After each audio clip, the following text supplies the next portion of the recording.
Hello, everyone, and welcome to another edition of Mormon Stories podcast.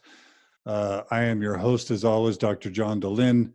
It is August 21st, 2019, and today we have kind of a really sobering, probably very disturbing, but very important topic that we need to address. So I'll just jump right into it. Some of you may or may not know that last week, a Mormon Bishop and current stake High Councilman from Holiday, Utah, by the name of Steven Murdock, was caught in a Tennessee mall in a clothes store, taking pictures of a woman who was undressing there. And this is in Nashville, Tennessee. The woman is named Alondra Alcala. The woman looked up and saw the phone and the camera peeking up over her dressing stall, and she confronted Bishop Steven Murdock and stake High Counselor Steven Murdock. She ended up slapping the phone out of his hands, running to mall security, and charging him with the police, with ultimately taking illegal pictures or voyeurism. And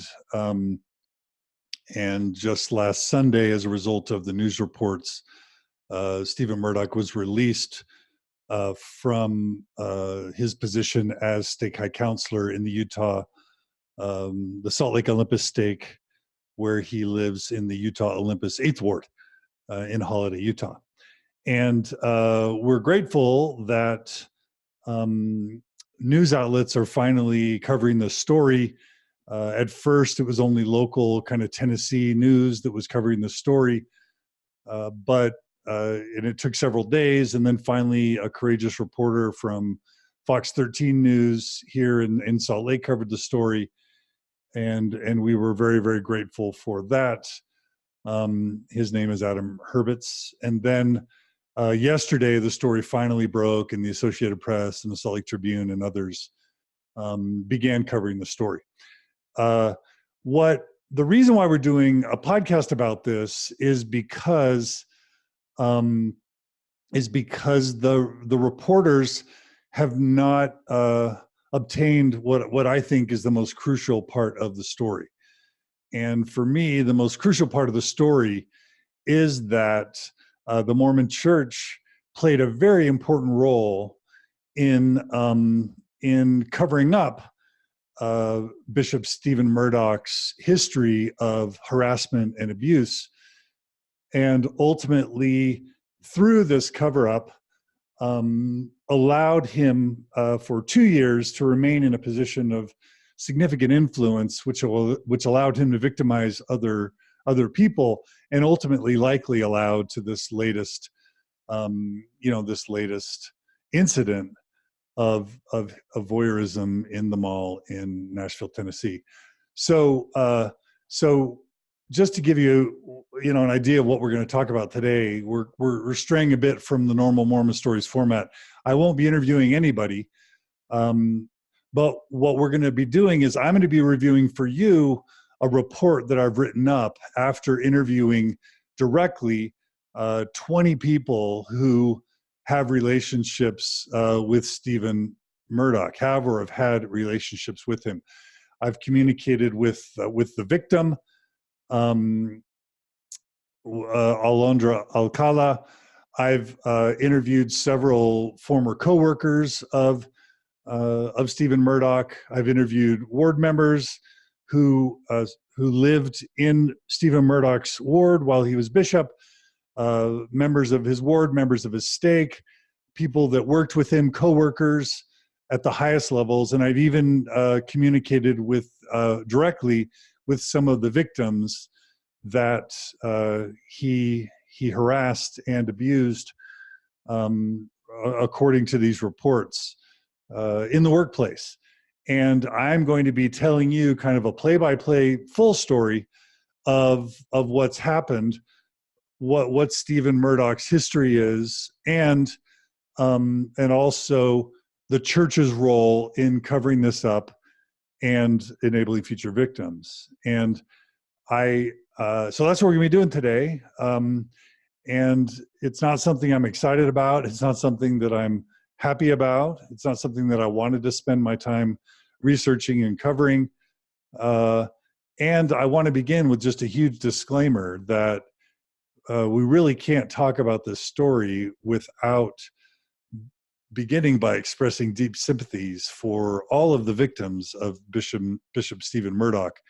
And we'll be telling you about these victims throughout this report, but also the family members of Steven Murdock. So Steven Murdock is married, he has several children, and as a public figure who has received media attention before, it's excruciating for family members to be dragged into very public, media circuses, as it were, especially when the topics are sensitive or controversial or even scandalous and damaging. And so I don't do this with glee, and I want to set a tone by just saying we express deep sympathies for the family members of Steven Murdock, for the victims of Steven Murdock, and I'm going to even say Steven Murdock himself.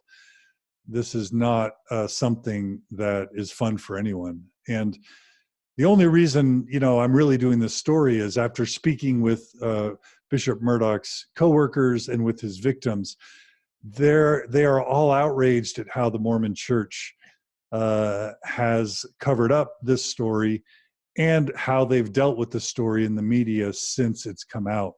And we're going to be getting into that as well. And so thank you for everyone who's joined us on Facebook Live. I invite people who wish to share comments or questions or anything that they want to say during this story. And I want to invite anyone who wants to share this story to please feel comfortable doing so, only for the purpose of building awareness, because the only way that we know how to get the Mormon Church to change, and the only way that we can protect future victims, is by speaking openly about these sorts of things.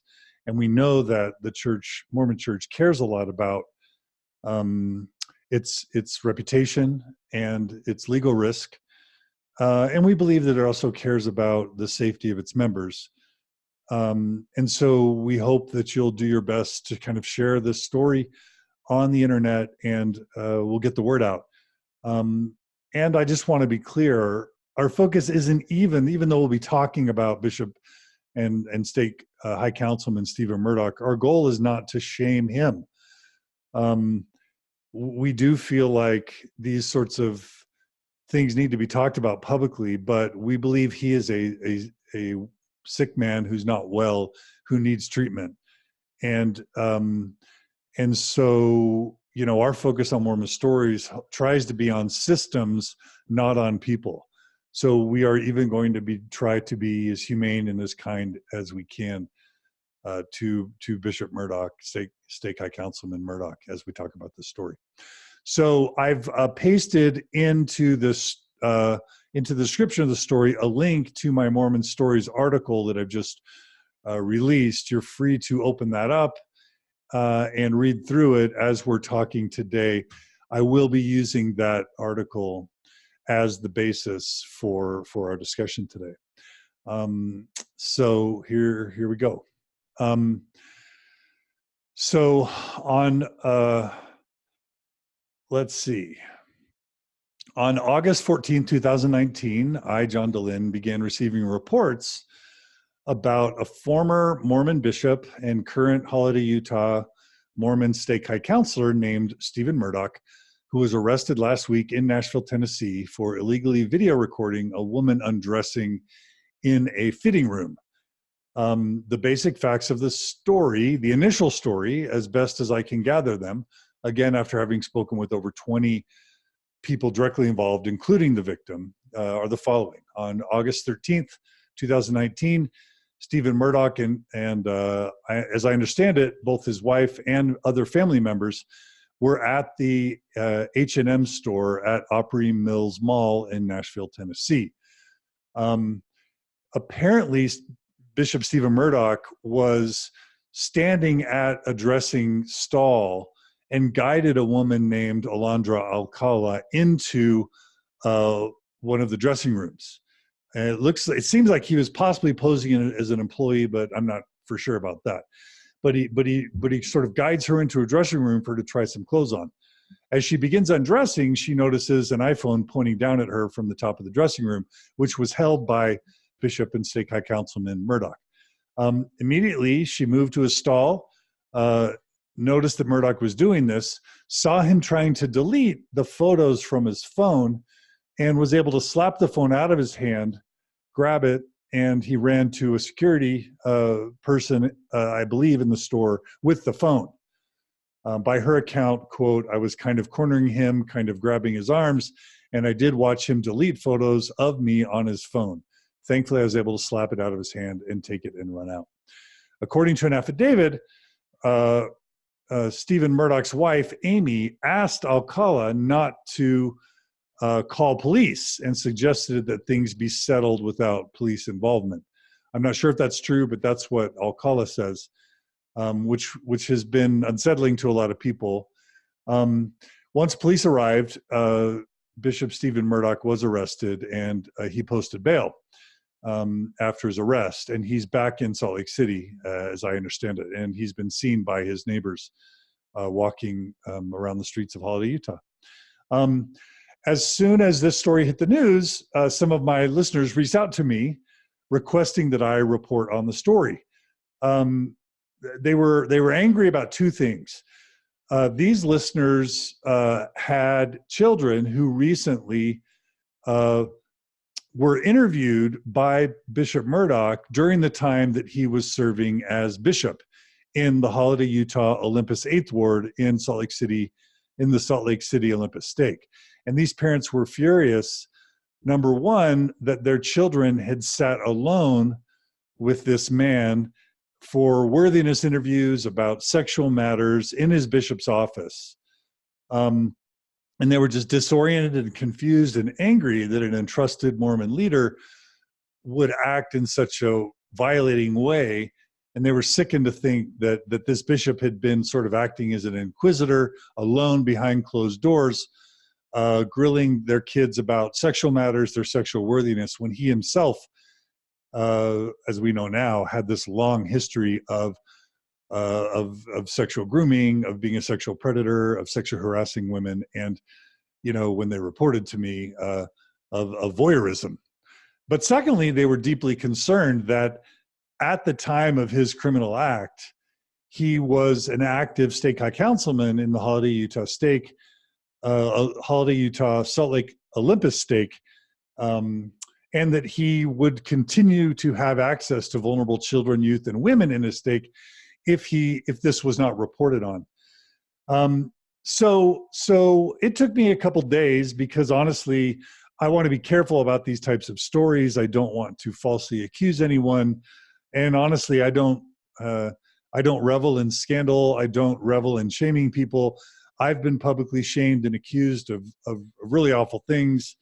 And so it's kind of traumatic for me to even, entertain these sorts of stories, frankly, because at a very fundamental level, I don't, they make me sad, they make me sick, they make me uncomfortable, and I don't want to hurt people. But once, once it came out of the news, I felt like at least it was fair to share the story. So I shared the story on Facebook. And by the way, after reading it and reading Alondra Alcala's report, and the fact that he was actually charged, with voyeurism, I felt like there was enough credible evidence to at least share the story. So I shared the story on Facebook, and immediately went viral. Last time I checked, it was shared over 129 times on Facebook, and that's just the direct shares that I was able to see. Who knows how many indirect shares? And immediately, friends of Steven Murdock, ward members of Steven Murdock, stake members of Steven Murdock, and co-workers of Steven Murdock began reaching out to me to provide additional details for the story. And they're super disturbing. And so what I'd like to do now is share with you all the information that I've gathered after directly communicating with these people who reached out to me, again, including the victim. So here's the evidence, and this is disturbing trigger warnings for those who have been harassed or abused or who are triggered by these sorts of things. This is disturbing stuff. So please turn this off. If children are around, turn this off. If you are easily disturbed by these sorts of things, practice self-care. And if you need to take breaks or pause or skip portions, I encourage you to do all of those things. So here we go. From the 20 people that I've spoken with, here's what I've been able to gather.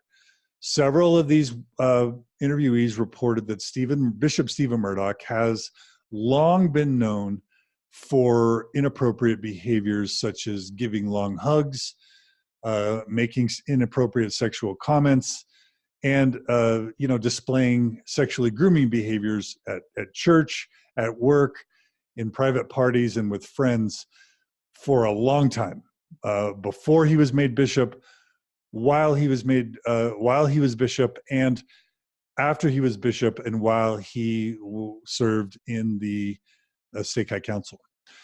Something that was told to me by a firsthand person involved, and this is something very sensitive that I only report for one reason, and I'll clarify. It was reported to me that Steven Murdock participated in a 1+ year extramarital affair before he was called as Mormon Bishop of the Olympus 8th Ward.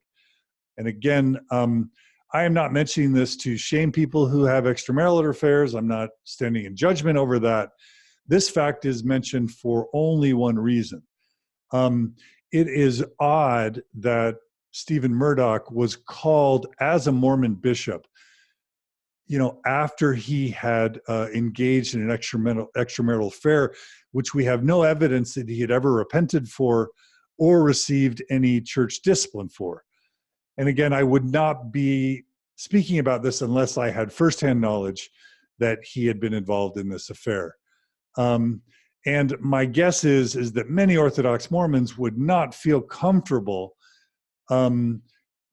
working with a bishop who had had an unrepentant extramarital affair only a few years before becoming bishop, especially because Mormon bishops sit in judgment over people who are involved in extramarital affairs, including disciplining, disfellowshipping or excommunicating people who are involved in extramarital affairs. So this would have put Steven Murdock in a position, if he ever did oversee disciplinary councils, either as a bishop or as a stake high council member, if he presided or was involved in these sorts of disciplinary councils, which he most likely was, as most bishops and stake high councilmen are, it would have put him in a position of being deeply hypocritical for being involved in any of these sorts of tribunals, which I, of course, am opposed to, and I'm also not in favor of shaming people who are involved in affairs.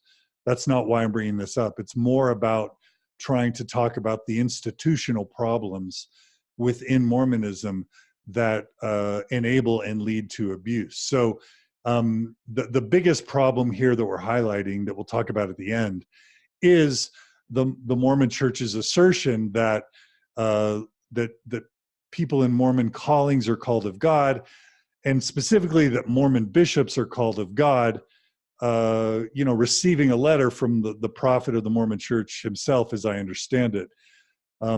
How could it be that God inspired the stake president and the prophet of the Mormon Church to call Steven Murdock as bishop when he had an unrepentant extramarital affair? And as it's reported to me, allegedly, but from a source with direct firsthand knowledge, how can that be And what does that say about the church's insistence that Mormon church leaders are called by inspiration and are led by inspiration, especially when bishops are given such a high level of trust? Mormon church leaders in Mormon wards give bishops incredible amounts of trust, and bishops sit alone with children and women and couples, counseling them, and as judges in Israel, judging them for their sexual indiscretions, for their behavior.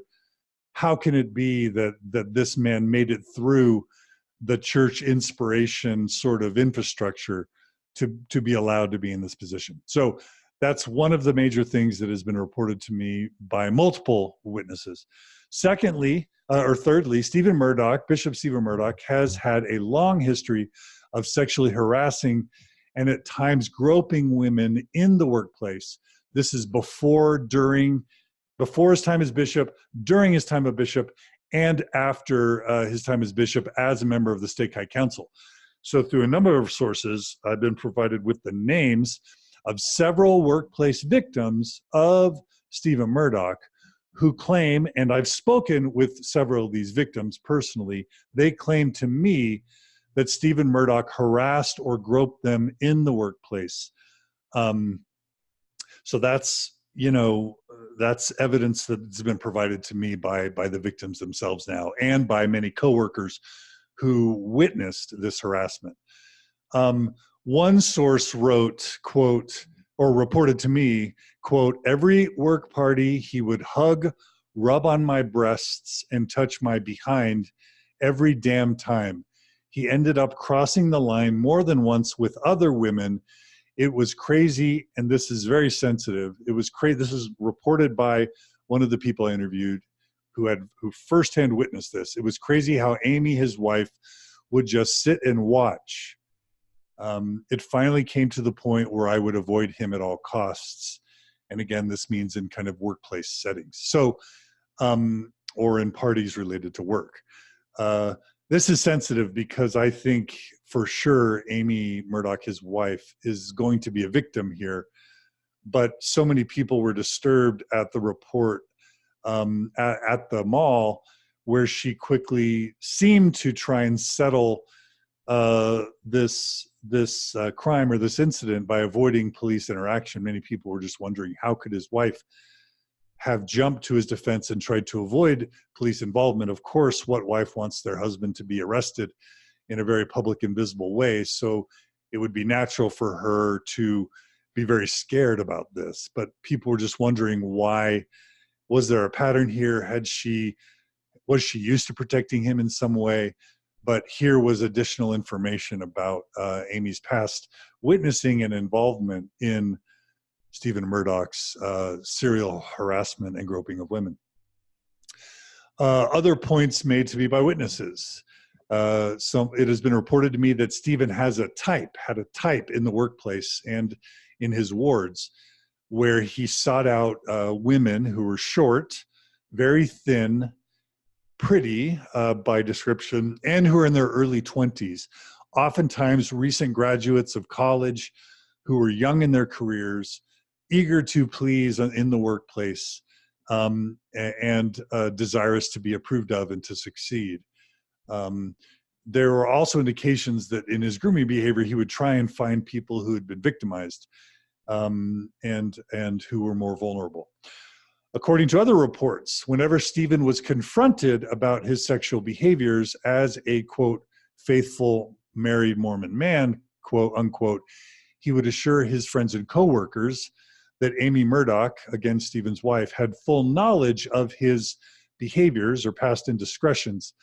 And he would tell people that Amy was fine with his behaviors. Now, again, I'm not saying that's true. And I'm not saying that even if he had that impression, and even if there were some evidence to that Amy was anything other than a victim here, but he did tell multiple people, that whenever he would act out sexually, that his wife knew and was okay with it. Here's where the church starts to really get involved. In 2013, Steven Murdock was called as a Mormon bishop again, after this affair, after this reported affair, after, groping and harassing several women. And again, for those who don't know anything about Mormonism, being a Mormon bishop is one of the most sacred and sensitive positions within Mormonism. They are allowed to sit alone with children, with 8-year-olds, with girls and boys, alone with teenagers, men and women, boys and girls, vulnerable youth. And it's many Mormon bishops see it as their job to grill, young boys and young girls about masturbation, about where they touch themselves, about sexual activities that they were involved in high school or in college. And if any of you have followed Sam Young's work in the Protect LDS Children or the Protect All Children or Protect Every Child movements, we know that some of these bishops, especially if they have a proclivity towards sexual indiscretions, would grill these children or young women or men to get lurid detail about any sexual activities that they had been involved in, with questions like, where did he touch you? Did you orgasm? Was it inside or outside the clothes? Did he orgasm? Asking really graphic, horrid details. And so, of course, if you marry this role as bishop, trusted bishop, with this practice of bishops being able to sit alone with children and youth and young adults, asking them graphic sexual questions, with the potential of some of these bishops or stake presidents or mission presidents to be themselves perpetrators or harassers or groomers, it is a sickening combination. And now we know that Bishop Steven Murdock in 2013, inexplicably defying what we would expect to be discretion or inspiration by Scott Bowie, his stake president. So Scott Bowie is an insurance salesman in Holiday, Utah. He was the stake president of the Salt Lake Olympus stake. He calls Steven Murdock to be bishop in the Olympus 8th Ward.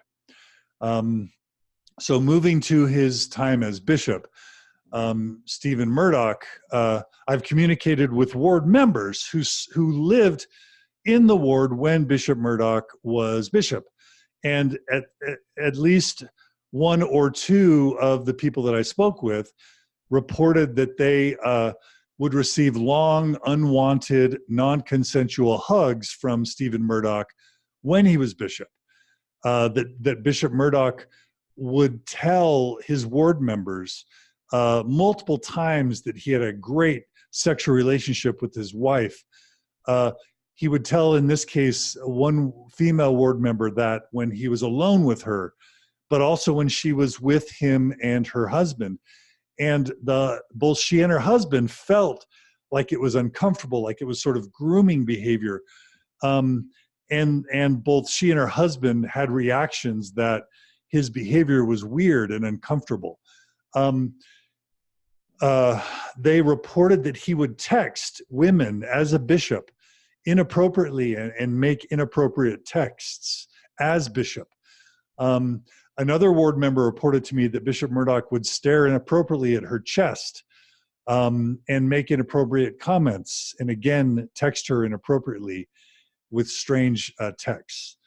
So all of these things happened, are reported to me from people who were ward members while Steven Murdock was their bishop. But I think what's most disturbing is what Bishop Steven Murdock did in the workplace while he was serving as bishop. And so today, this morning, I was finally able to speak with one of his final victims at a company that he worked for.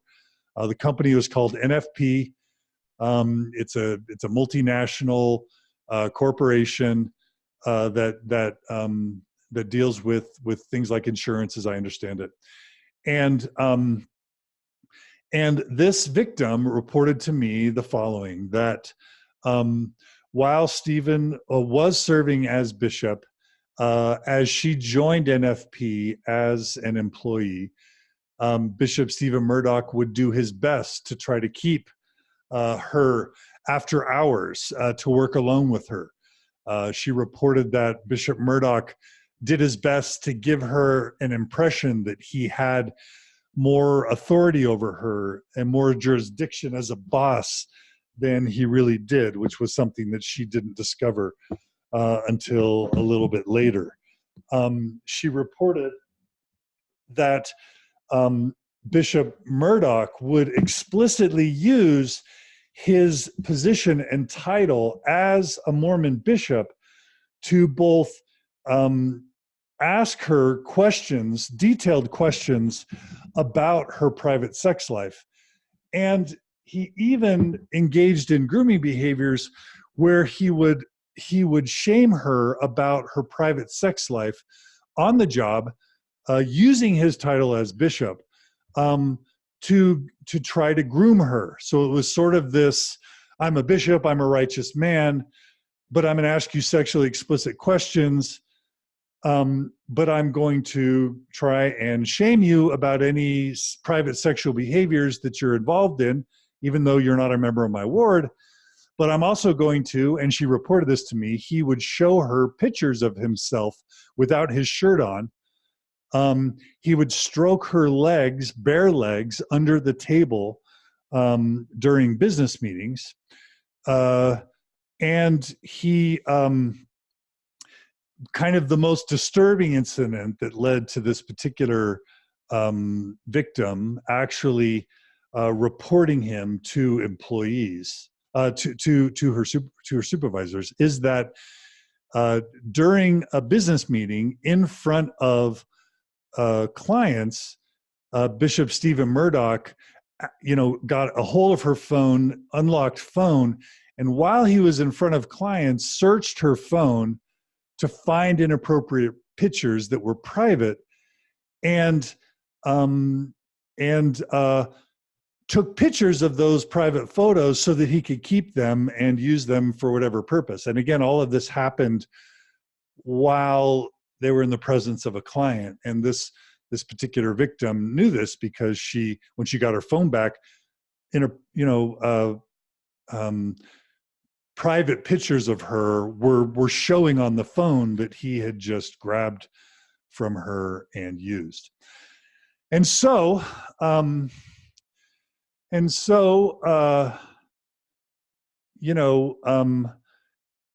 basically this victim ended up reporting him to authorities, and it led to his being fired from the company NFP.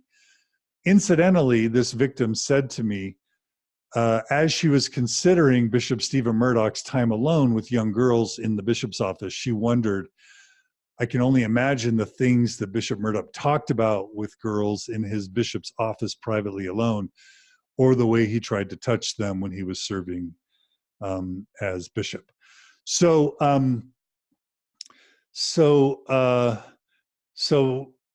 that's kind of what he did as bishop in the workplace while working for a company called NFP. So in here's where the Mormon Church gets more involved in even more direct ways. So in March of 2017, one of these victims filed a report with the management at NFP, and very quickly, fortunately, the NFP took swift action, and Steven Murdock was terminated. Now, in March of 2017. Now, here's definitely the most crucial part of this story, because our focus is on the LDS Church, the system, and the procedures and the policies in place within the LDS Church that protect abusers at the expense of the abused, and that allow future people to be victimized. So three three people, two of them being employees of NFP, and then one other person related to one of the victims, who were all faithful members of the Mormon Church, went to Stake President Scott Bowie and reported to him in detail, according to these three reports, reported to Scott, and I have direct knowledge of all of them through, secondhand knowledge of two of the reports with someone who is directly involved, and then third, with someone who's directly involved of the reports. And so imagine three people come to Stake President Scott Bowie and say, Bishop Steven Murdock was recently fired from his job for sexually harassing women. Scott Bowie was given details of the sexual harassment so that there would be no uncertain terms as to what he was accused of. And completely inexplicably, Stake President Scott Bowie retained Bishop Murdock as bishop for another 5 months.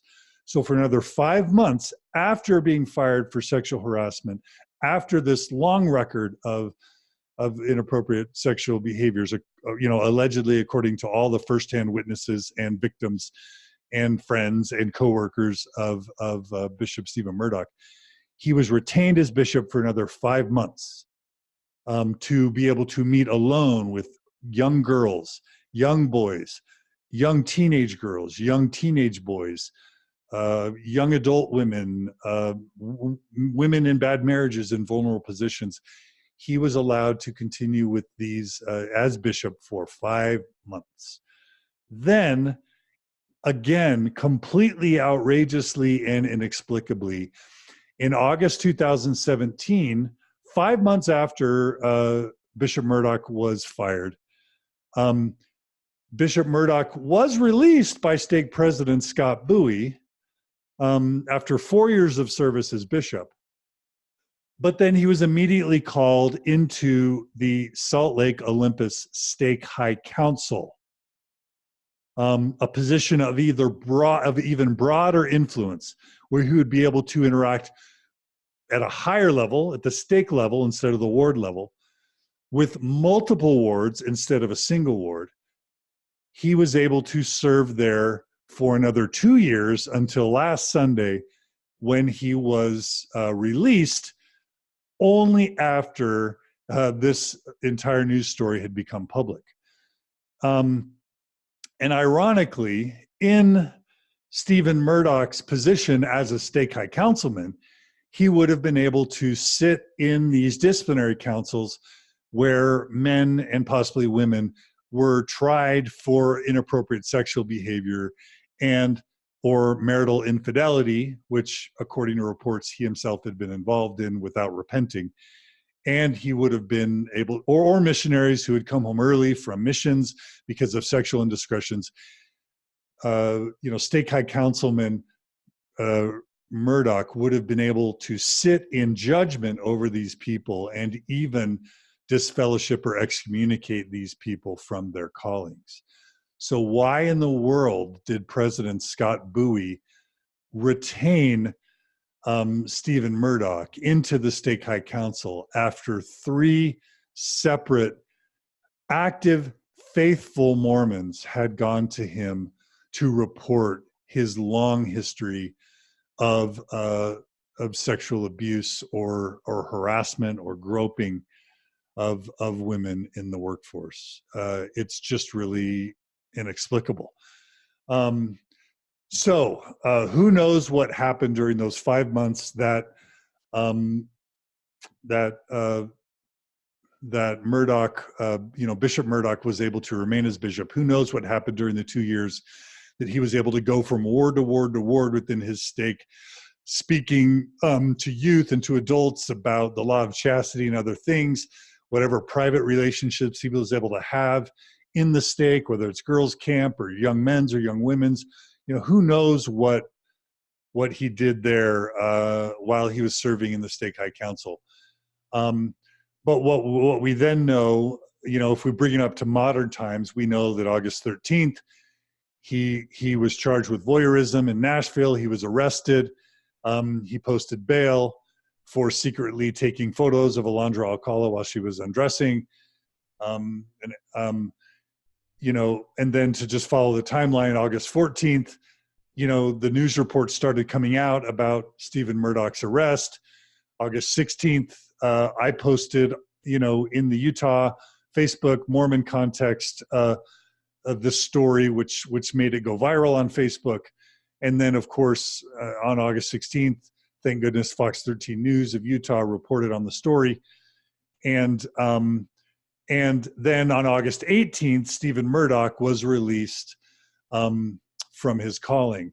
Now, if I can, I'm going to go ahead and play a recording of his release, and we're going to just briefly talk about it, because for some people, that has been, you know, for some of the ward and stake members who were around the ward and stake when Bishop / Stake High Councilman Murdock was released, you know, they had real concerns about how he was released. So fortunately, several of the ward members in Bishop Murdock's ward sent me the audio recordings of his being released. So I'm going to go ahead and just play that for you now.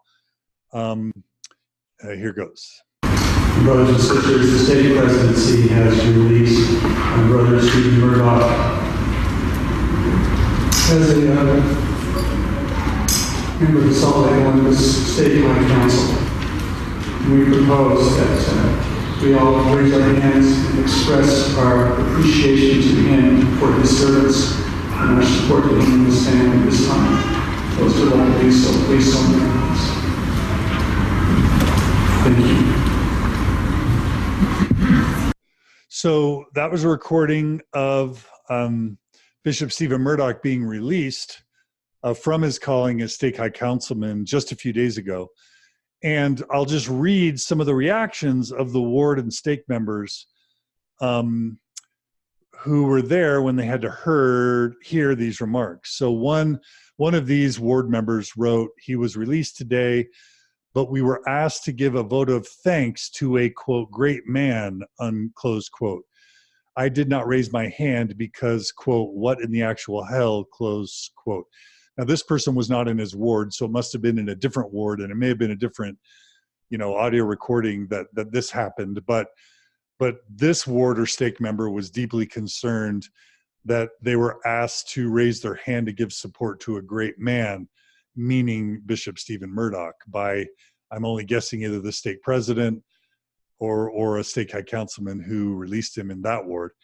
Another person wrote, quote, the current stake president asked his ward today to forgive him and talked about repentance. So in one of the wards in the stake president asked the ward to forgive Steven Murdock and immediately started talking about the importance of repentance, and which is deeply problematic to victims of abuse when Jesus and the atonement are immediately invoked, and repentance language is immediately invoked when people are potential or actual victims of sexual abuse or harassment, etc. And then a final member of the ward and or stake wrote, quote, the stake president stood up, got teary, and announced that Steven Murdock has been released, and then asked for a show of support for his service, him and his family, by raising our hands. I just planned to keep my hand down and say nothing, but tying support for his family in with support for his service, question mark. Of course we support the family, but why not just announce his release? It hurt. So again, one of the ward members felt very traumatized by the stake president asking ward members to provide support to the perpetrator or the abuser, Steven Murdock. And it was very triggering for this ward member. So, you know, that's how the church has handled it. At least that's how they handled it on Sunday. We'll talk about how they handled it in the media in just a second. A couple other just points that I've gathered through my interview of over 20 victims or ward members or co-workers with Steven Murdock. One interviewee noted that Steven Murdock has a personal relationship with Mormon prophet and President Russell M. Nelson, and with President Nelson's daughter, Marjorie Nelson Louder. And this interviewee wondered if the way that the church has treated Murdock over the years has anything to do with President Russell M. Nelson's relationship with him. Now, I can't confirm directly that President Nelson and his daughter have a relationship with Steven Murdock, but it has been reported to me by people who are friends with or ward stake members with Steven Murdock. So that's an interesting twist that we can pursue or not. And then finally, a different coworker from Steven Murdock, who worked with Steven after Steven left NFP in a different company, reported to me that Steven was recently fired from yet another company, in addition to his termination from NFP a few years back. Now, the source related to me, we were not able to confirm that he was fired or terminated for sexual harassment, but they clearly indicated, based on his workplace behavior, that they would not at all be surprised that he had a history of sexual harassment. So again, another coworker from a separate, more current employer confirmed to me directly that Steven had been fired from yet another company afterwards, and that he engaged in displayed behavior that was very inappropriate in the workplace, all while he was serving as a stake high counselor, in a stake after President Scott Bowie had been warned from at least 3 different sources that he had a history of sexual harassment in the workplace. Steven Murdock has removed any access to his LinkedIn profile. He's clearly minimized his social media profile, as has his family. And that's kind of the information that I have from, again, these 20 plus witnesses who have direct knowledge and information about all this stuff. So I have a million comments from people who are listening, and I am going to go ahead and read a few of them right now. Jared Egley, who's been on Mormon Stories, who has been abused by someone, reportedly by Jared's account, who currently remains as bishop, just writes, "Hey John, thanks for getting this out." Jared obviously is disturbed about how his abuser remains as a bishop, even though he's reported that to a stake president. Jared, and anyone who wants to, please check out Jared's story on Mormon Stories podcast. Amy Germer writes, "Such hypocrisy." Jenna writes, "So glad you are discussing this. It needs to be talked about." Jared writes, "And they asked the congregation to pray for him during his difficult time. Seriously, why can't people see this?" So Jared's speaking about how inappropriate bishops and stake presidents can be, insisting that members move immediately towards forgiveness or support when people are dealing with the trauma of abuse. Crystal, I'm not going to read that yet. I don't want to just do a total pile on. I will go ahead and wait to read some of these comments until after I kind of give my summary, because I don't want this to be a pile on, and a lot of the comments are actually understandably very tough towards Bishop Murdock. So I'm just going to jump to questions that I have for the Mormon Church, and that I hope reporters will pick up on. And I would ask any of you to please send this blog post and this podcast interview to all the reporters you know, to the Salt Lake Tribune, to the Deseret News, to KSL, to Associated Press, to the Wall Street Journal, to New York Times. Please do your part to call on reporters to report on this cover-up, because I've got all the evidence. I actually have witnesses who are willing to speak anonymously to reporters. So please help me get this word out. But these are the questions that I would ask the Mormon Church as a result of this and the long history that we know of with the church. Number one, why was Steven Murdock called as a Mormon bishop by President Scott Bowie, stake President Scott Bowie, after what has been reported as a 1+ year extramarital affair for which there's no indication that he ever repented or received church discipline, and in spite of the fact that Murdock had a history of sexually harassing women in the workplace prior to being called as bishop. Mormon church leaders teach members that bishops are called of God. The Mormon prophet signs the letter calling bishops to the office of bishop. You know, did God make this call? Did God want Steven Murdock as bishop of this ward? And if not, how did President Bowie miss this crucial fact during the inspiration process? And what does this mean about the Mormon Church's ongoing insistence that its leaders have inspiration, have discernment, and exercise that inspiration and discernment in callings?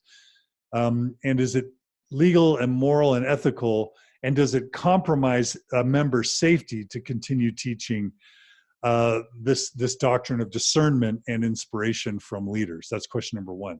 Question number two is, why was Bishop Steven Murdock retained as bishop for 5 additional months after President Scott Bowie was informed from 3 different faithful sources that Bishop Murdock had been terminated for sexual harassment and the groping of a coworker?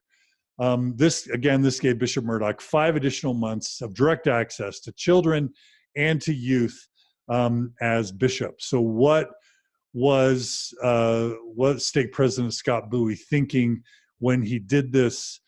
We really need to know this, because this is one of the most crucial parts of the cover-up.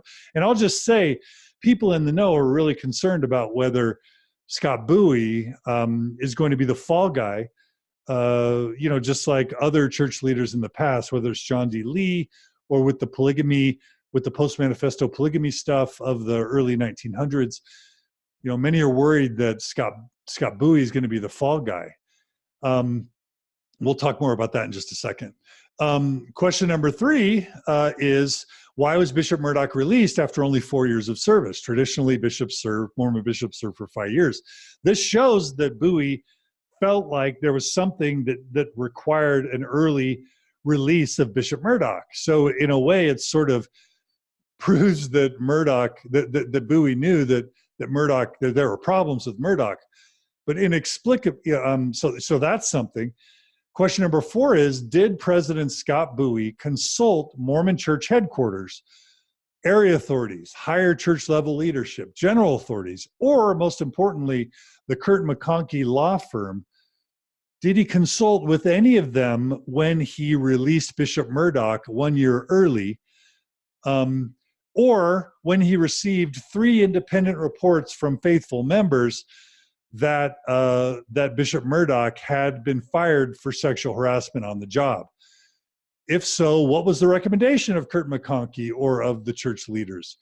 And if he didn't report this to Kurt McConkie or church leadership, why did he fail to report it? So, and many of us feel like it's impossible to imagine that Scott Bowie would receive 3 independent reports of sexual harassment and not tell his upline, his leadership.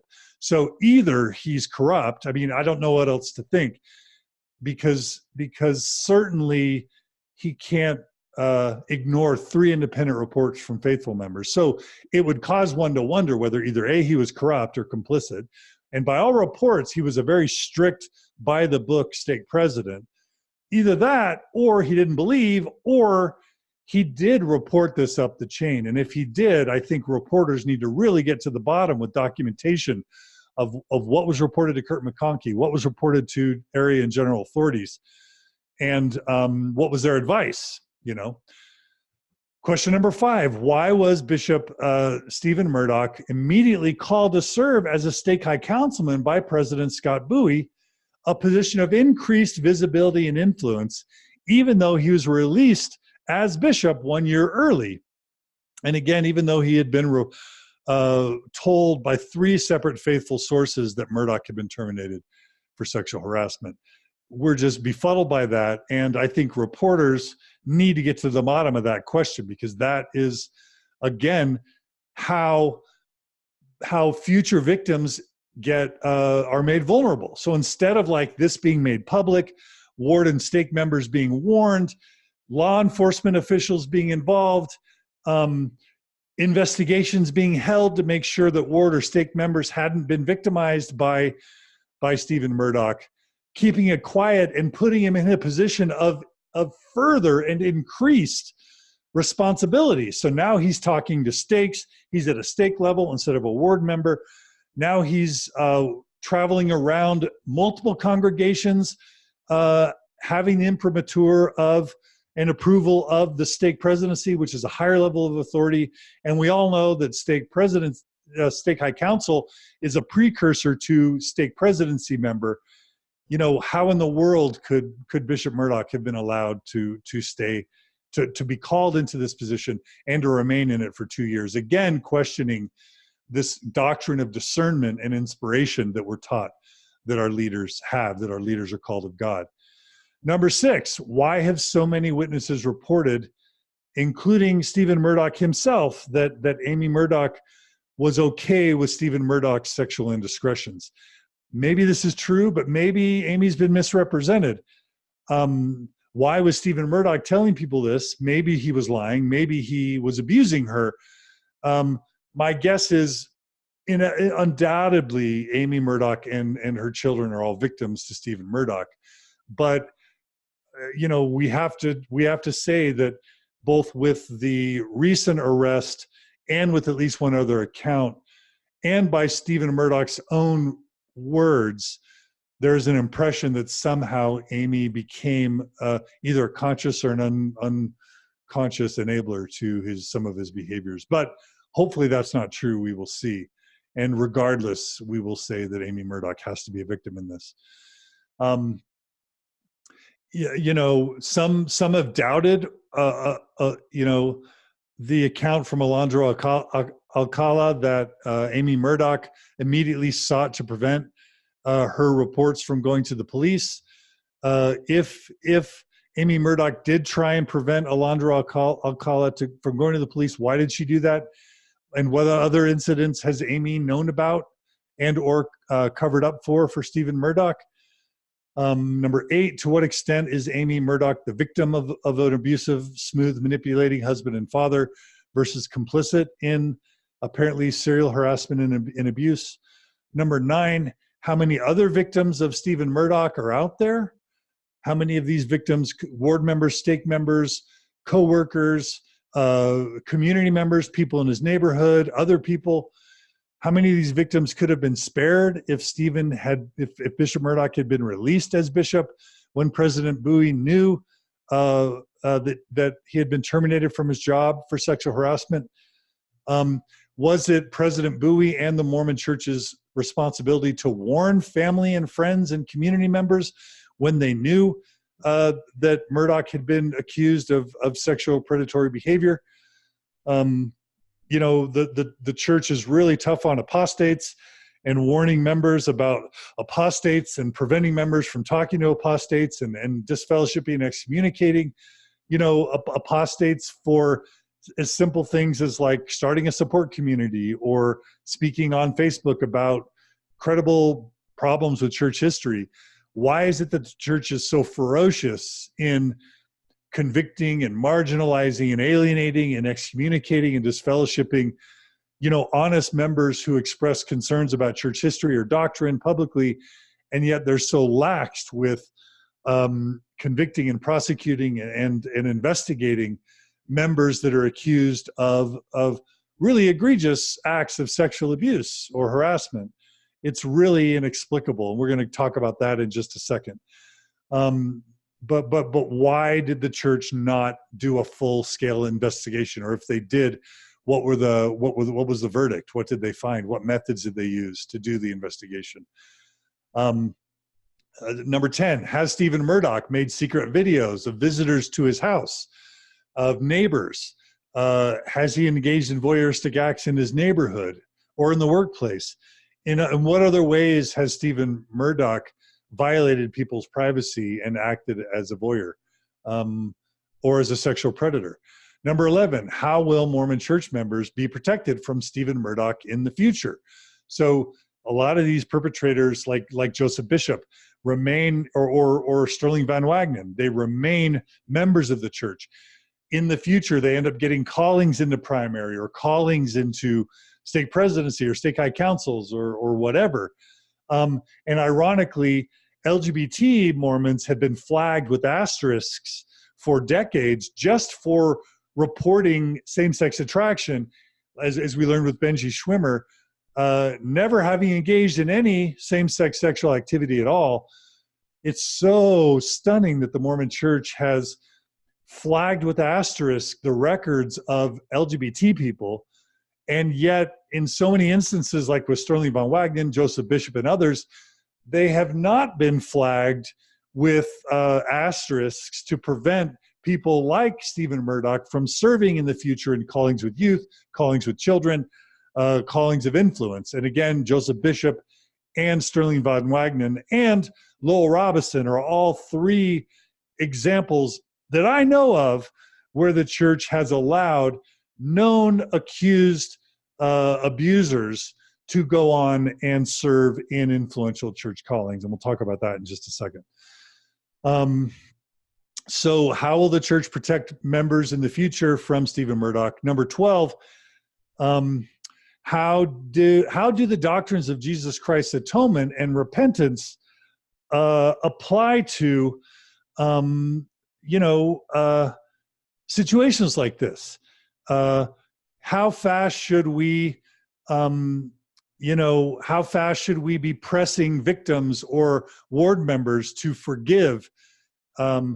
How fast should bishops or stake presidencies, forgive and allow as fully repentant people who have shown the behavior of kind of being, of being predators? We know that, child abusers and serial abusers repeat.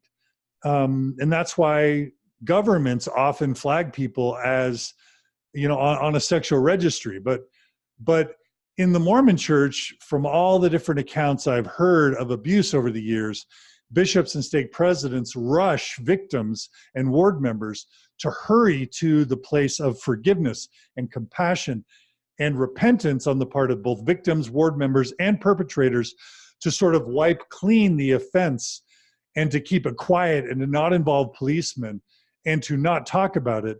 And my question and concern is, how do these doctrines of Jesus Christ and the atonement and repentance apply to victims and perpetrators when we know that such resolutions often leave current and future victims at risk, for vulnerable for being abused more?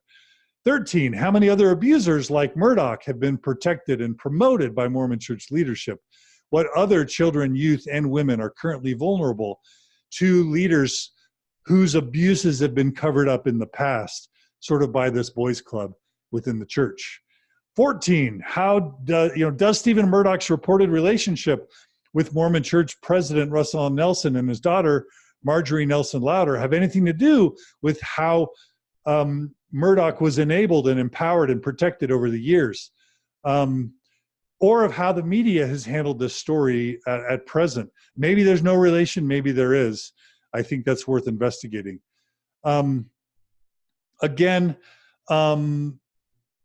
Why was Steven Murdock fired from his most recent job in addition to his job with NFP? Are there other victims? 16, does Steven Murdock have any other legal convictions or charges on his record? 17, and finally, what type of psychological support will the Mormon Church give, Murdock's victims, Murdock's family, ward and stake members who are traumatized by all of these events? To what extent, we know how the church oftentimes tries to silence and cover up these sorts of things. To what extent will the church start providing, with its, honestly, hundreds of billions of dollars in resources, can the church start implementing support and resources for therapy and counseling for victims and for family members and for Steven Murdock himself? So many times I've heard about the church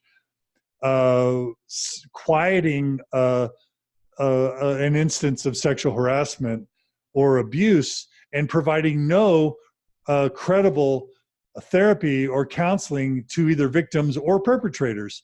And when I say therapy or counseling, I'm not talking about LDS Family Services that oftentimes provides therapists that do not follow proper ethical guidelines, that do not provide the sort of treatment that's empirically supported and evidence-based, and that oftentimes violate privacy rules and disclose information about their parents to the bishop or stake president. You know, in so many ways, the church's relationship with LDS Family Services has proven to be fraught. And so when will the church, Mormon Church, start providing credible, reputable, trained, expert therapy resources to both victims and perpetrators so that we can have more healing?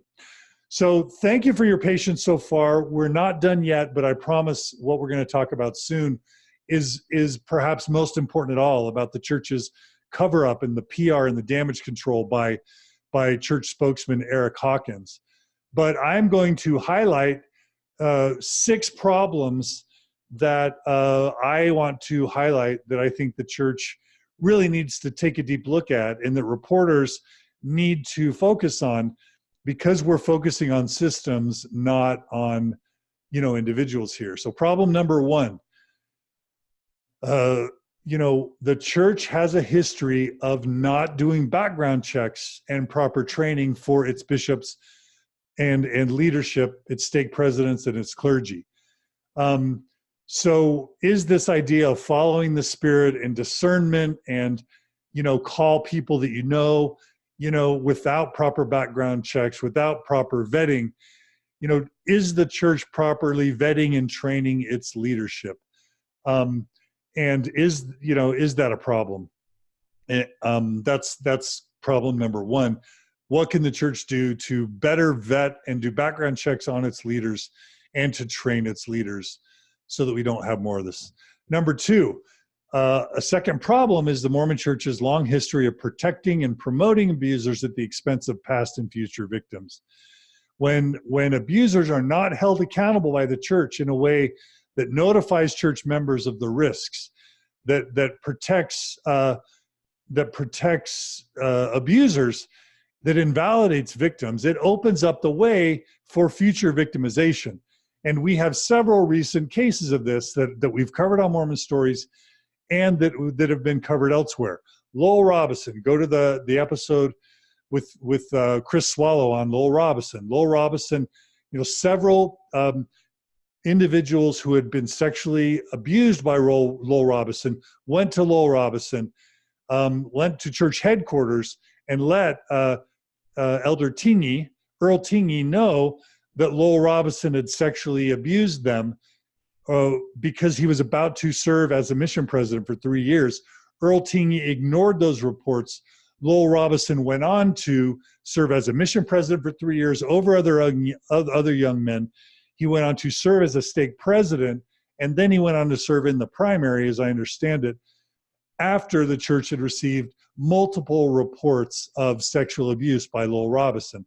How in the world did that happen? Joseph Bishop, we know that he admitted to sexually groping McKenna Denson in the MTC in Provo in the 1980s. We know that McKenna Denson reported this to church leadership, including general authorities, and we know that Joseph Bishop went on to serve in multiple callings, including callings in the Sunday school, long after it had been reported to the church that he had sexually abused a woman in the MTC while he was president of the MTC. Again, Sterling von Wagner, we know that he sexually molested, according to Sean Escobar's report and his own admission. We know that he reported Sean Escobar as a young teen, that eventually this was reported to church, to bishops, to stake presidents, that everyone was told to let it go, that they needed to support the repentance process in the appropriate channels, and that Sterling von Wagner went on to serve as a stake high councilman again after sexually abusing Sean Escobar, and he went on to be hired, as reports have it given to me. Sterling von Wagner went on to direct the Sacred Mormon Temple videos after the church knew that he had sexually abused at least one person. And again, where was the spirit of discernment and inspiration, with the church general authorities that worked with Sterling Van Wagenen on the temple videos? And then finally, we know about Michael Jensen in West Virginia, the young Mormon boy who sexually abused several youth before his mission. The church knew about that. He went to serve his mission, and the church didn't warn anyone, and he went on in West Virginia to sexually abuse more victims later. A horrendous account that you can read about from Vice and from other sources. So the church needs to stop protecting abusers, find a way to warn ward and stake members, and stop shaming and invalidating and silencing victims. And they need to get members to report all of these offenses to police immediately, instead of having a 1-800 hotline where Curtin McConkie advises members and bishops to not involve police in these matters. Problem number 3 is that the Mormon Church continues and perpetuates this teaching that leaders are called directly by God through divine revelation, and that church leaders have the gift of discernment. And I'm just editing this document as I talk about it. The Mormon leaders are not called by God through inspiration. That's impossible, because far too many have turned out to be abusers. So that's dead. Mormon leaders do not have the gift of discernment. If they did, Lowell Robinson, Joseph Bishop, Sterling Van Wagenen, Michael Jensen, and Steven Murdock would never have been called and promoted and protected within the church hierarchy. So such teachings of discernment and revelation encourage members to trust and defer to and give their power to these leaders beyond anything that is healthy. It makes members more vulnerable to abuse. It makes church leaders over these people, again, like the general authorities who must have covered up for Lowell Robinson or Joseph Bishop or Sterling Van Wagenen, like President Bowie and whatever other general authorities were involved. This teaching about Mormon leaders being inspired of God and having discernment and inspiration, this teaching has to make it so higher level church leaders are reticent and afraid to punish and release information about these offending leaders when the abuse happens, because they're scared that members or the media will start to question the inspired nature of Mormon church callings and church leaders' gifts of discernment and inspiration. So again, with the desire to protect the church's name and its reputation and its power, these teachings around inspiration and discernment of church leaders leads to the abuse. Problem number 4, this continued practice of the Mormon church leaders sitting alone with children and youth behind closed doors and conducting worthiness interviews. Number 1, they should just scrap worthiness interviews, because a Mormon leader should not be able to judge an individual's worthiness, especially when we know they have their own skeletons in their own closets. But the church needs to never allow a man to sit alone with a young woman, a female, a young girl, a young boy, a female youth, a boy, even a young adult. A bishop or a stake president or church leader should never be able to do that. And so with that, that needs to be fixed. And so we call on the church to stop these one-on-one interviews permanently. And the church's recent changes that made it so parents have the option of joining, leaders or their children or their youth in these interviews does not go far enough, because how many parents don't know about that rule, and how many kids don't feel like they need to involve their parents, and how many instances of abuse will happen in that situation. Number 5, I believe that in some ways, many of us are victims, that even Steven Murdock and so many others are victims of a culture within Mormonism that is obsessed with sex, that Mormons are sexually repressed. Mormon leaders are sexually repressed. They're obsessed with sex. They're obsessed with talking about sex.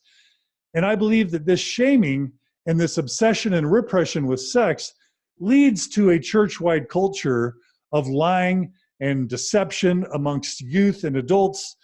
It creates this, in some ways, the church teaches its members to lie. It allows people probably like Steven Murdock to create these split lives where they're doing all sorts of unquestionable things privately, but then creating the appearance of faithfulness in public. There's this internalized shame that gets driven into people. And I think that the church's culture around sexuality and its obsession with masturbation and pornography creates unhealthy covert sexual behaviors and shame, even amongst church leadership, and especially amongst church leadership, which cannot in any way, I imagine, be healthy for the climate and the culture. So I'm not excusing Steven Murdock or others, but I do think the church needs to change its culture around sexual obsession, sexual repression, shame, and lying and hiding and all that stuff. And then finally, problem number 6, the church has this clear tendency to care more about its reputation than the health and safety of the membership, which is why, the church would suppress stories like this and others, which is why PR reps would gaslight and try and downplay. It's why Kurt McConkie would always counsel bishops not to talk to lawyers, to not go public, to not talk to police. And it's what would allow the promotion of predators like Steven Murdock and others at the safety and the expense of ward, stake, and community members. And again, I'm just disgusted by the Mormon Church's tendency to PR. It's PR arm to gaslight and deceive the public regarding the facts, the depth, and the merits of these types of stories. And let me just end by addressing that specifically. Once this story started reaching the press, we were super excited. Again, the victims, the co-workers, all the witnesses and victims and friends that I talked to who knew Steven Murdock. What was deeply disturbing was to read the church's PR response to these stories. So again, the AP puts out a story, Daily Beast puts out a story, the Salt Lake Tribune and KSL finally put out a story. And what we read from church PR spokesman Eric Hawkins was deeply disturbing to me and to the victims and to the other people involved. And this is what was written in one of the articles that I linked to on the Mormon Stories podcast page. Quote, church spokesperson Eric Hawkins confirmed Monday that Murdock was a high counselor and former bishop with the church. And then this is the crucial part. The article reads, both are volunteer positions, said the spokesman. And I'll talk about why that's problematic in just a second. Then it goes on to say, Hawkins goes on to say, this type of behavior is unacceptable and cannot be tolerated from any church member. Hawkins said, when local leaders learned of the arrest and charges, he was, meaning Murdock, immediately removed from all responsibilities. Here are the two major problems with PR spokesman Eric Hawkins for the Mormon Church. Number one, what Hawkins omits is the fact that higher church leadership knew about Steven Murdock's troubling pattern of sexual harassment as early as 2017, but chose to retain and even promote Murdock to a position of greater responsibility after his firing for sexual harassment. And, I had gotten word around through my Facebook article, which I know the church reads and pays attention to, because I've been told from inside church sources that the church pays attention and reacts to every Facebook post I make. But in that Facebook post I made it clear that Steven Murdock had a long history of sexual harassment. And again, we know that President Scott Bowie at a minimum knew about Steven Murdock's past from 3 different independent faithful sources.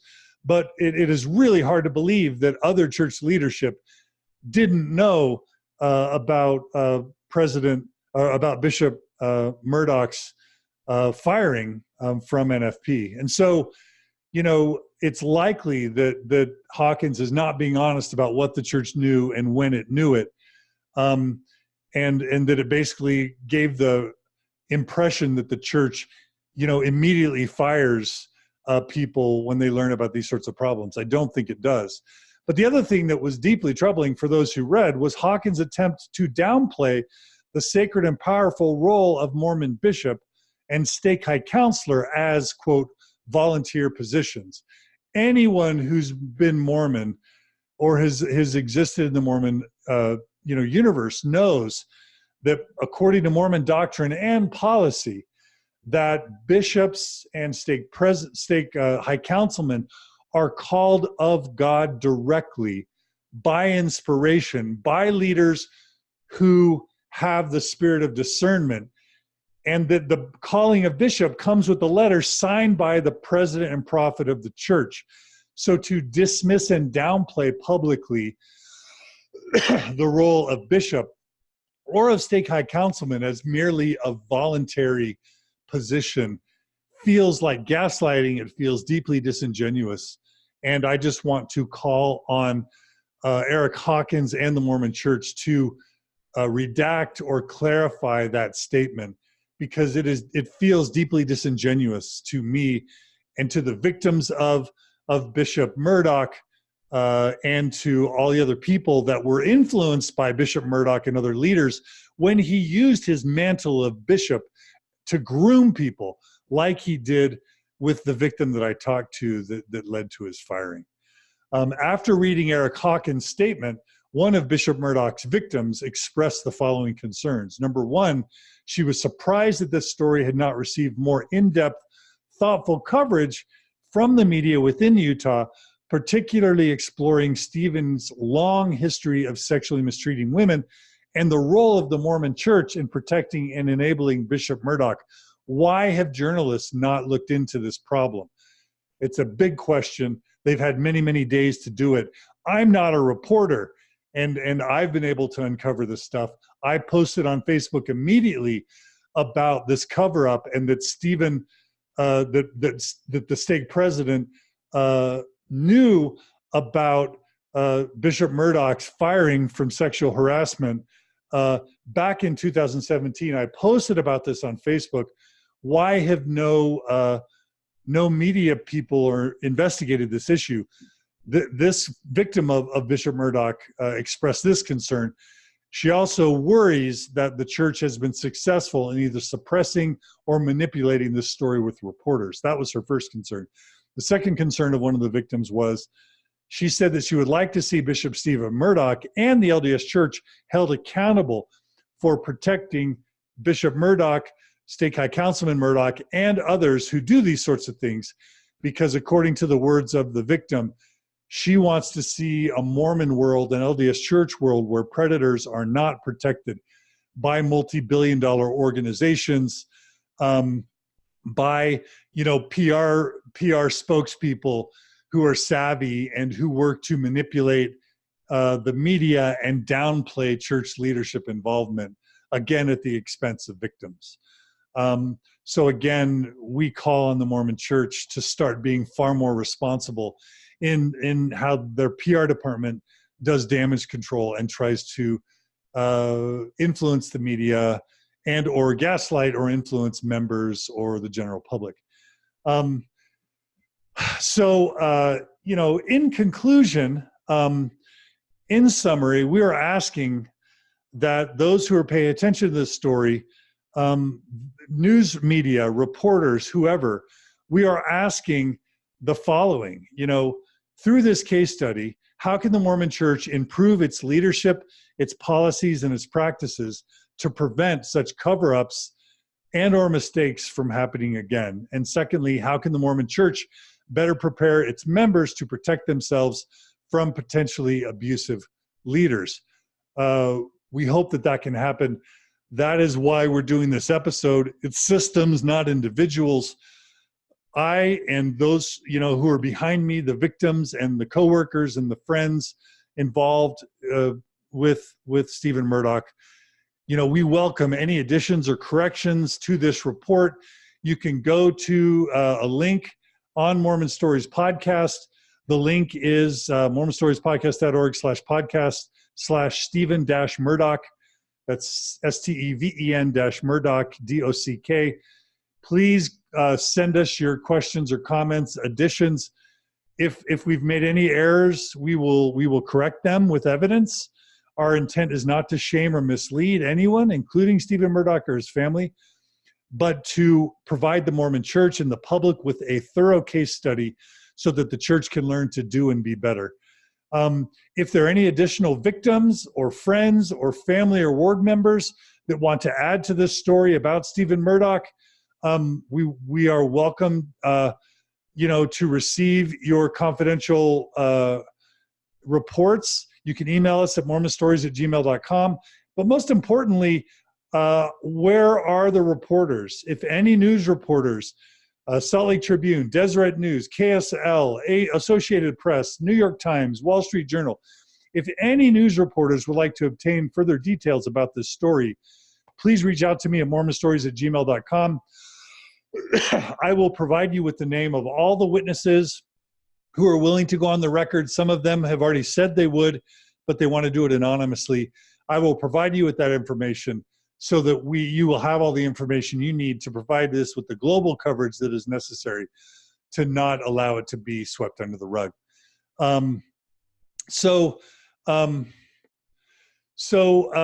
That is this episode. I appreciate those of you who listened. I'm going to go to the comments now, just to kind of get a sense for the comments that have been made.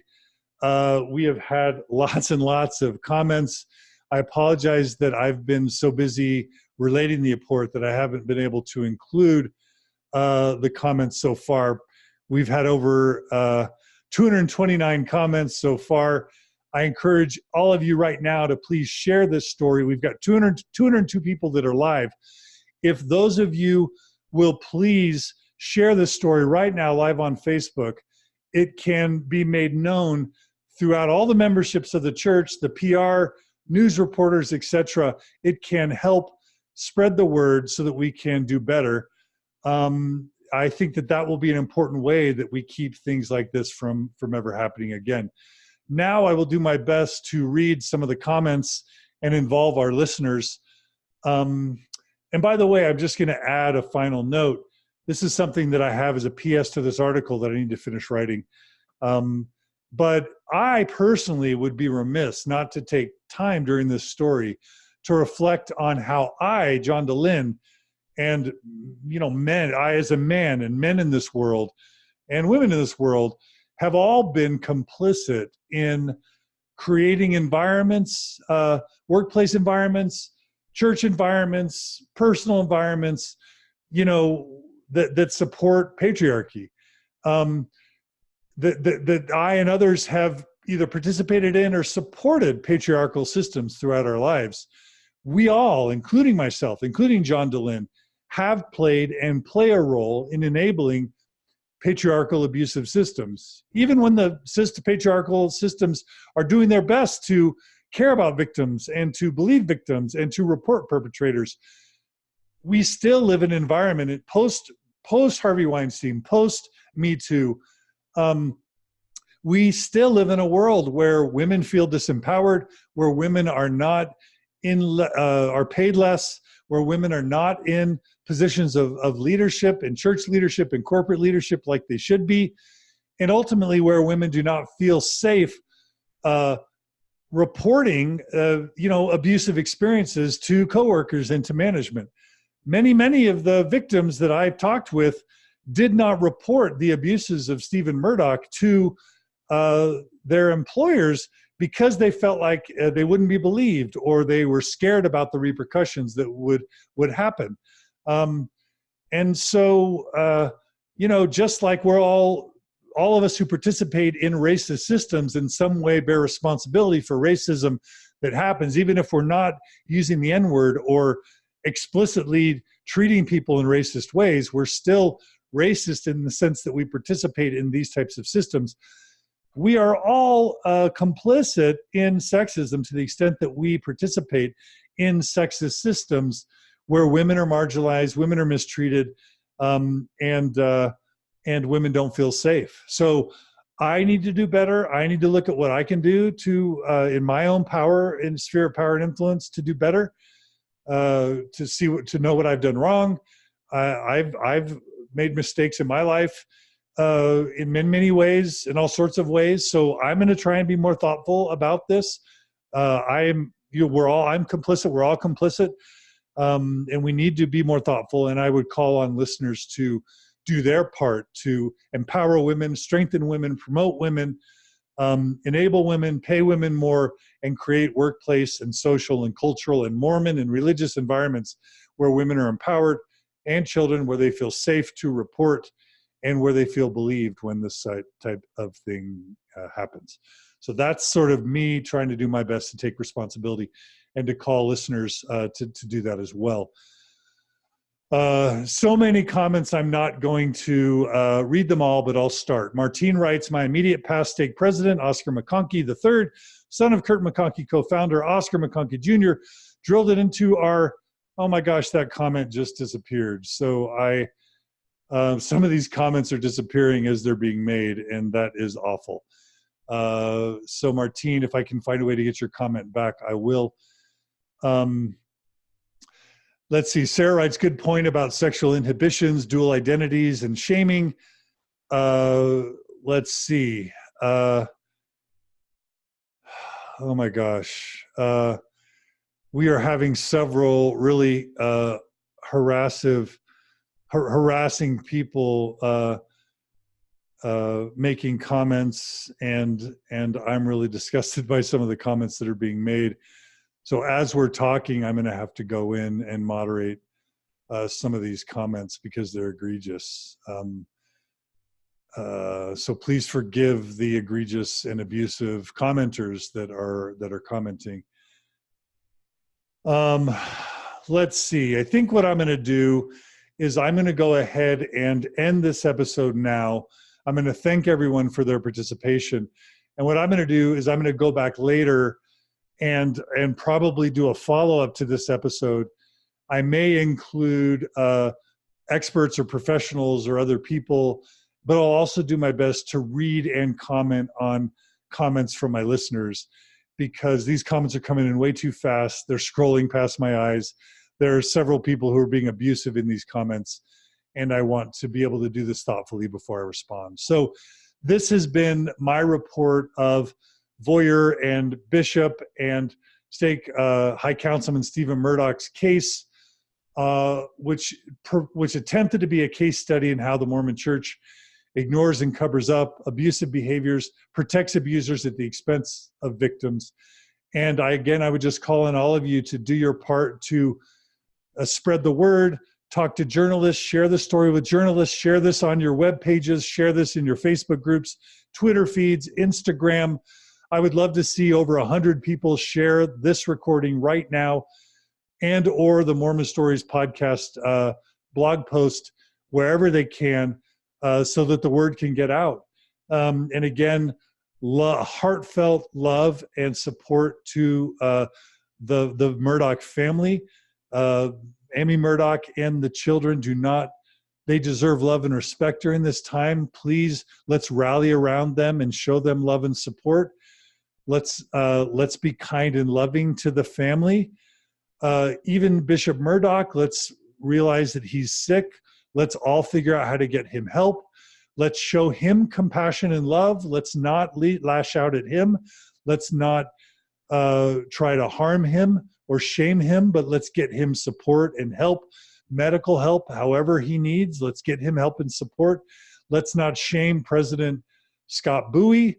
Let's help get him the support he needs to come clean, to be honest.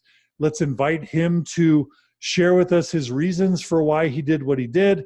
I would invite him to reach out and clarify the record if there's something that needs to be clarified. I will gladly do a follow-up episode on Mormon Stories with any facts that I've gotten wrong.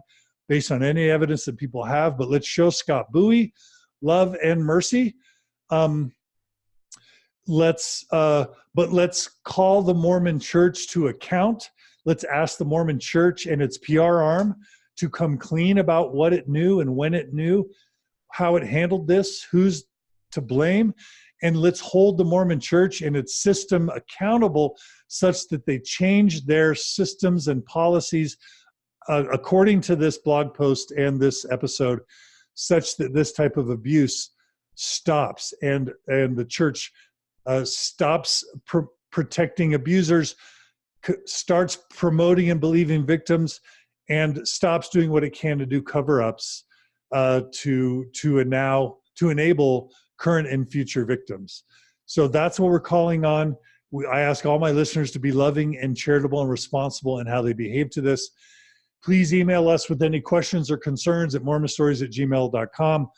Again, please set the record straight. Further victims, future victims, potential other victims, if you have been victimized and you want to share your story, if there are other cases you're aware of with evidence of cover-ups of abuse in the Mormon Church, please email me at mormonstories@gmail.com. We'll do our best to cover other stories like this until the church goes far enough to correct and right these wrongs. Again, we call on the church to reinstate Sam Young.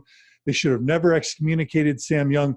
They should have promoted Sam Young to general authority and made him the patron saint of protecting children within the Mormon Church. We call on the church to apologize for how it's treated Sam Young. We call on the church to embrace Sam Young's recommendations with Protect Every Child or with Protect LDS Children. When Sam Young marches at church headquarters in October, and by the way, Sam Young is doing a march in October during General Conference to protest the church's treatment of children and protection of abusers over the abused. I call on all listeners right now to show up during that march, to march with Sam Young and Protect Every Child, and we call on church leaders to march with us. Wouldn't it be beautiful wouldn't it be a beautiful sign of love and compassion to victims for the Mormon Church to suspend General Conference, to empty out of the conference center, and to show fellowship and partnership and sisterhood with Sam Young and Protect LDS Child, and that we have a 20 or 30,000 person march through the streets of Salt Lake City to show solidarity in our collective need to protect children. If the church will do that, they should. If they won't, I hope that every listener of Mormon Stories podcast within my sound of my voice will show up with Sam Young, with Protect Every Child, and march with us during October General Conference of 2019 to help encourage media and the Mormon Church to make the noise and the changes necessary to hold perpetrators to account and to protect victims in the future. Thank you so much for listening to Mormon Stories. Thanks to all the people who support Mormon Stories. Thanks to Sam Young and all the listeners. Most importantly, thank you to all the victims of Steven Murdock who have been willing to communicate with me directly. Thank you to the former and current coworkers, or the former, they're all former now, the former coworkers of Steven Murdock that have been able to give me the evidence and the information so that I could do this case without, with evidence. So many people have put their trust in me. I've worked hard to maintain their confidentiality.